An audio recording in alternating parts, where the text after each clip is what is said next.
Mga kabengbeng, mag-testing pa po ulit tayo na isang unit. Ito si 5.1K na high kappa 2011. So ito po ang high kappa 2011 5.1K mga kabengbeng. So may mga bagong units po tayo. So sa mga gusto pong mag-PM lang po tayo sa page Leon's Airsoft Hobby Shop 2. Mag-chat lang po kayo doon mga kabengbeng. May layaway din po tayo. Sa mga gusto pong mag-ipon ng unit, may layaway po tayo. So ito po yung magazine ni high kappa. Okay. Paglalagay po ng gas, ganun din, 5 to 10 seconds. Okay. Yan natin. Okay. So nasingaw yan. Tapos bababa lang natin tong follower. So dito tayo maglalagay ng bala.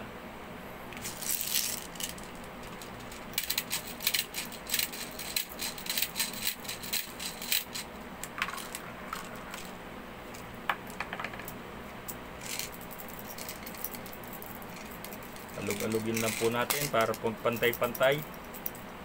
Yan. So ayaw nyo pumantay-pantay. Yan. Yan. So hindi pa po natin itong isa. Ayaw makuha.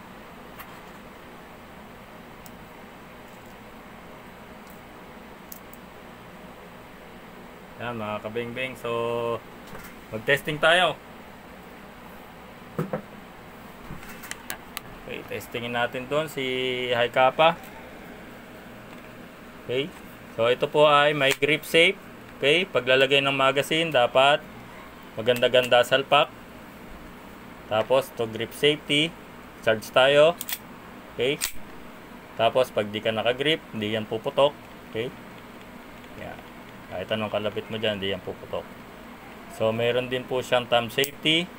Kaliwat kanan, pwede dito ibaba, pwede dito itaas.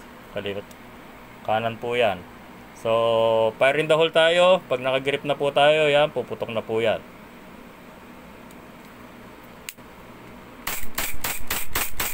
So, mas malutong po talagang pumutok ang mga high kappa, mga kabengbeng. Kasi ang laki rin po ng magazine capacity ng gas.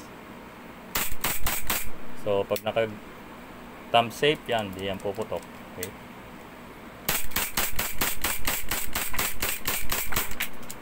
Okay, nag-slide stop na yung unit mga kabengbeng. So, alisin lang po natin yung magazine. So, pag itatago po yung magazine, hayaan lang may gas ang magazine para intact pa rin po yung inlet valve, yung base, tsaka itong outlet valve.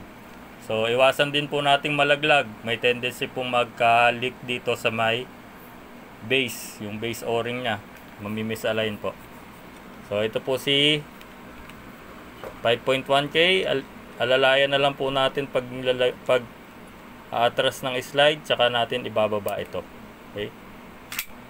Tapos babalik po natin, kakalabitin natin yung trigger para yung hammer laging naka-rest position pag itatago mga kabengbeng. So ito po ay pwede ring lagyan ng magwell. So yung magwell po ay pakita ko po sa inyo. So, ganito po yung magwell. So, pwede nyo pong lagyan ng ganito yung inyong high kappa. Mga kabengbeng. Yan. So, sukat po yan pang mga high kappa itong magwell na ganito. E, nabibili naman po yan. Pwede nyo rin pong lagyan dito. So, yun lamang po mga kabengbeng. So, yan po si high kappa 5.1K. Marami pong salamat. Mabuhay po tayong lahat.